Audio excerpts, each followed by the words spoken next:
मुल्क भर में ईद उल अज़हा मजहबी जोशो जज्बे से मनाई जा रही है। छोटे बड़े शहरों में नमाज ईद के रूह परवर इज्तिमात। वज़ीर आज़म शहबाज शरीफ ने मॉडल टाउन लाहौर में नमाज ईद अदा की।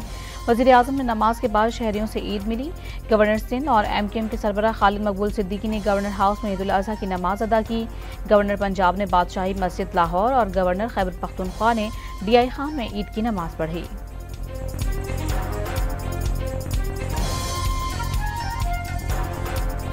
नमाज के बाद सुन्नत इब्राहिमी की पैरवी का सिलसिला जारी। पेशावर और इस्लामाबाद में महंगाई की वजह से इज्तिमाई कुर्बानी का रुझान। कराची में तगड़े जानवर की कुर्बानी देखने के लिए रश लग गया। मुल्क की मईशत इस्तेहकाम की जानिब गामजन है। समरात आम आदमी तक पहुँच रहे हैं। कौम दुआ करें मुल्क अब किसी हादसे से दो चार ना हो।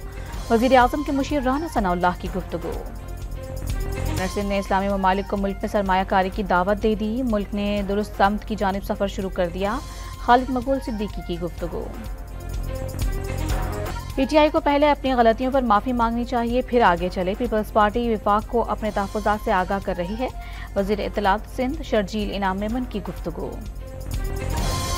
T20 वर्ल्ड कप में श्रीलंका ने नीदरलैंड्स को शिकस्त दे दी। बांग्लादेश नेपाल को हराकर सुपर 8 मरहले में पहुंच गया।